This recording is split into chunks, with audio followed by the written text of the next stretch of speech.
Hello दोस्तों, स्वागत है आप सभी का आज के इस क्लास में। BSc nursing, paramedical, NEET, pharmacy जैसे एंट्रेंस एग्जाम के लिए बायोलॉजी का लेकर आए हैं पीवाईक्यू। तो चलिए शुरू करते हैं बिना समय व्यस्त किए। सबसे पहला प्रश्न है, देखिए नीट 2024 में पूछा हुआ प्रश्न है। और पहला प्रश्न है यहाँ पे, देखिए निम्न में से कौन फैलोपियन नली का अवयव नहीं है? जल्दी से बतलाइए, फैलोपियन नली का अवयव नहीं है। ये तो बहुत ही इजी प्रश्न था, नीट 2024 में पूछा था। ऑप्शन 1 कीपक, ऑप्शन 2 पे है तुम्बिका, ऑप्शन 3 पे है गर्भाशयी फंडस और ऑप्शन 4 पे है संकीर्ण पथ। जल्दी से बतलाइए। ये फिलहाल नीट 2024 का जो एग्ज़ाम हुआ था उसी में पूछा था। इंग्लिश में भी लाए हैं और हिंदी दोनों मीडियम में लाए हैं। इसका जो राइट आंसर हो जाएगा वो ऑप्शन 3 हो जाएगा, गर्भाशयी फंडस, जो कि फैलोपियन नली का भाग नहीं है। इसके बाद अगला प्रश्न है, देखिए निम्नलिखित में से किन जीवों में अर्धसूत्री विभाजन युग्मक के निर्माण में नहीं होता है? जल्दी से बतलाइए, अर्धसूत्री विभाजन किसकों में नहीं होता है? ऑप्शन ए अगुणित जीव, ऑप्शन बी द्विगुणित जीव, ऑप्शन सी मनुष्य, ऑप्शन डी चिंपैंजी। जल्दी से बतलाइए किस में अर्धसूत्री विभाजन नहीं होता है? जल्दी से बतलाइए। आप सभी का आंसर आना शुरू हो गया है। ऑप्शन ए आ रहा है जो कि बिल्कुल सही है। अगुणित जीव में कभी भी अर्धसूत्री विभाजन नहीं होता है। इसके बाद अगला प्रश्न है, देखिए यहाँ पे अगला प्रश्न है, निषेचन के पश्चात अंडाशय की दीवार किसमें विकसित होती है? जल्दी से बतलाइए, निषेचन के पश्चात अंडाशय की दीवार किसमें विकसित होती है? Option A epicarp, option B बीज, ऑप्शन सी मेजोकार्प और ऑप्शन डी फल भित्ति।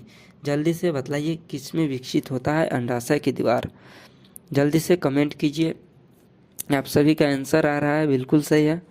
सभी लोगों का आ रहा है ऑप्शन डी फल भित्ति, जो कि बिल्कुल सही है। इसके बाद अगला प्रश्न है, देखिए अगला प्रश्न यहाँ पे देखिए क्वेश्चन पूछ रहा है कि यदि बीज का निर्माण बिना निषेचन के होता है तो इसे क्या कहते हैं?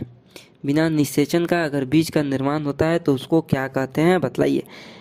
एम्फीमिक्सिस, असंग जनन, अनिषेक जनित फल या फिर अनिषजनन। जल्दी से बतलाइए। 4 विकल्प दिए हुए हैं, इसको में से कौन सा विकल्प सही होगा? बतलाइए जल्दी से। यदि बिना निषेचन के बीज का निर्माण होता है तो बतलाइए कौन सा विकल्प सही होगा? जल्दी से बतलाइए। इसका जो राइट आंसर हो जाएगा वो ऑप्शन बी एपोमिक्सिस यानी कि असंग जनन हो जाएगा। इसके बाद अगला प्रश्न है, देखिए आकर्षणकारी व पारितोषिक आदि आवश्यक होता है। नीट 2017 का ये प्रश्न है। देखिए आकर्षणकारी किसके लिए होता है? यहाँ पे देखिए कीट परागन में, जल परागन में, अनुन्मील्य परागन में या फिर वायु परागन में। जल्दी से बतलाइए किसको आवश्यक होता है आकर्षण के लिए? इसको में जो राइट आंसर होगा वो कीट के लिए आकर्षण की आवश्यकता होती है। इसके बाद अगला प्रश्न है, देखिए यहाँ पे परागकण जीवाश्म के रूप में अच्छे से संरक्षित रहते हैं क्योंकि? ऑप्शन ए परागकण में भित्ति होती है, ऑप्शन बी भित्ति में स्पोरोपोलेनिन का बाह्यचोल होता है, ऑप्शन सी भित्ति में पेक्टोसेलुलोज का अंतःचोल होता है और ऑप्शन डी भित्ति में सेलुलोज होता है। बतलाइए इसका क्या आंसर हो जाएगा? जीवाश्म के रूप में संरक्षित रहते हैं परागकण किसके कारण? जल्दी से बतलाइए। आखिर ऐसा कौन सा गुण होता है परागकण के पास? इसका जो राइट आंसर हो जाएगा वो ऑप्शन बी, इसके भित्ति में स्पोरोपोलेनिन का बाह्यचोल होता है, इसलिए यह स्टोर हो सकता है। इसके बाद अगला प्रश्न है, देखिए अगला प्रश्न है, काली मिर्च के बीज में अवशिष्ट उपस्थित बीजांड काय को क्या कहते हैं? जल्दी से बतलाइए। यहाँ पे सिर्फ इतना देखिए कि बीज में अवशिष्ट उपस्थित बीजांड काय को क्या कहते हैं? ऑप्शन ए चैलाजोस्पर्म, ऑप्शन बी भ्रूणपोष, ऑप्शन सी स्यूडो भ्रूणकोष और ऑप्शन डी परिभ्रूणपोष। जल्दी से बतलाइए और जल्दी से आप लोग वीडियो को लाइक कीजिए और ज़्यादा से ज़्यादा दोस्तों के पास शेयर कीजिए। जल्दी से लाइक कीजिए और इसका आंसर बतलाइए क्या हो जाएगा? इसका राइट आंसर बिल्कुल सही है, पेरिस्पर्म परिभ्रूणपोष, ऑप्शन नंबर डी सही हो जाएगा। इसके बाद अगला प्रश्न है, देखिए टर्नर सिंड्रोम में गुणसूत्रों की संख्या कितनी होती है? जल्दी से बतलाइए। टर्नर सिंड्रोम में गुणसूत्रों की संख्या 44, 45, 46 या 47?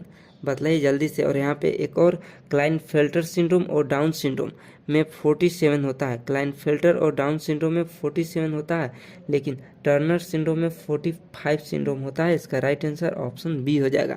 इसके बाद अगला प्रश्न है, देखिए, निम्नलिखित में से कौन असत्य कथन है? असत्य कथन इनमें से कौन है? निषेचन के पश्चात बीजांड बीज में विकसित होता है, यह सही कथन है। ऑप्शन बी, सरीसृप एवं पक्षी अंडज है, ये भी सही है। केंचुआ उभय लिंगाश्रयी होते हैं, ये भी सही है। हाइड्रा में मुकुलन बनते हैं, ये गलत है। हाइड्रा में मुकुल बनते हैं। इसके बाद अगला प्रश्न है, देखिए, अगला प्रश्न है, सर्टोली कोशिका पाई जाती है। सर्टोली कोशिका किस में पाई जाती है? बतलाइए जल्दी से। ऑप्शन ए, वृष्ण में, ऑप्शन बी, वृक्क में, ऑप्शन सी, अंडाशय में, और ऑप्शन डी, यकृत में। जल्दी से बतलाइए किस में पाई जाती है सर्टोली कोशिकाएं। इसका जो राइट आंसर है वो ऑप्शन ए सही हो जाएगा। इसके बाद अगला प्रश्न है, देखिए, अगला प्रश्न है, एक बीजपत्री में बीजपत्र को कहा जाता है। एक बीजपत्री में बीजपत्र को क्या कहा जाता है? जल्दी से बतलाइए। Option A, scutellum, option B, मूलांकुर, ऑप्शन सी, परांकुर, और ऑप्शन डी, परांकुर चोल। जल्दी से बतलाइए क्या कहते हैं एक बीजपत्री में बीजपत्र को। जल्दी से बतलाइए। और चैनल पर जो नए हैं जल्दी से आप लोग सब्सक्राइब कर लीजिए, क्योंकि डेली क्लास हो रहा है इस चैनल पर और इम्पोर्टेंट क्लास का ही होता है। इसका राइट आंसर स्कूटेलम होते हैं। इसके बाद अगला प्रश्न है, देखिए, अगला प्रश्न यहाँ पे आता है, क्लोरेला निम्न में से क्या है? क्लोरेला क्या है? ऑप्शन ए, जीवाणु, ऑप्शन बी, शैवाल, option C, protozoa, option D, एकल कोशिका प्रोटीन। बतलाइए क्या है? यहाँ पे हिंट देते हैं कि जो क्लोरेला है इसको अंतरिक्ष यात्री ले जाते हैं भोजन के लिए। अब बतलाइए इसका क्या हो जाएगा? जल्दी से बतलाइए। आप सभी का ऑप्शन बी, एल्गी आ रहा है, जो कि बिल्कुल सही। क्लोरेला एक शैवाल होता है। इसके बाद अगला प्रश्न है, देखिए, अगला प्रश्न है, निम्नलिखित में से किस पौधों के पत्तियों से अपस्थानिक कलिकाएं विकसित होती है? अदरक, ऑप्शन बी, केला, ऑप्शन सी, दहलियाँ, और ऑप्शन डी, ब्रायोफिलम। ब्रायोफिलम्स। जल्दी से बतलाइए ब्रायोफिलम क्या हो जाएगा इसका राइट आंसर। जल्दी से बतलाइए। और ये इम्पोर्टेंट प्रश्न है, जल्दी से बतलाइए, इम्पोर्टेंट प्रश्न है यह। जल्दी से बतलाइए क्या हो जाएगा? जल्दी से बतलाइए। इसका जो राइट आंसर हो जाएगा वो ऑप्शन नंबर डी हो जाएगा, ब्रायोफिलम। इसके बाद अगला प्रश्न है, देखिए, अगला प्रश्न है, वायु परागित पुष्प सामान्यतः होते हैं। वायु परागित पुष्प कैसे होते हैं? बतलाइए। ऑप्शन ए, आकर्षक, ऑप्शन बी, छोटे, ऑप्शन सी, रंगहीन, ऑप्शन डी, ब और स दोनों। जल्दी से बतलाइए वायु परागित पुष्प कैसे होते हैं? जल्दी से आप लोग बतलाइए, जल्दी से बतलाइए कैसे होते हैं। बिल्कुल सही आप सभी का आंसर। वायु परागित पुष्प छोटे होते हैं और रंगहीन होते हैं, यानी कि ब और स दोनों। इसका ऑप्शन नंबर डी सही हो जाएगा। इसके बाद अगला प्रश्न है, देखिए, रिलैक्सिन का स्राव होता है। रिलैक्सिन का स्राव होता है ऑप्शन ए, अपरा से, ऑप्शन बी, थायराइड ग्रंथि से, ऑप्शन सी, ए तथा बी दोनों, ऑप्शन डी, कार्पस ल्यूटियम से। बतलाइए जल्दी से। हिंदी और इंग्लिश दोनों में लाए हैं, जल्दी से बतलाइए। और यहाँ पे आप लोग वीडियो को दोस्तों लाइक कीजिए, बहुत मेहनत लगता है वीडियो बनाने में और क्वेश्चन लाने में। इम्पोर्टेंट सभी क्वेश्चन है, इसलिए आप लोग लाइक कीजिए। इसका राइट आंसर जो हो जाएगा वो कार्पस ल्यूटियम हो जाएगा। इसके बाद अगला प्रश्न है, देखिए, वंशागति की इकाई है। Option A, gene, option B, chromosome, option C, DNA, और option D, all of these. जल्दी से बतलाइए। और जो चैनल पर नए हैं दोस्तों आप लोग सब्सक्राइब कर लीजिए और इसका आंसर आप लोगों को कमेंट में बतलाना है।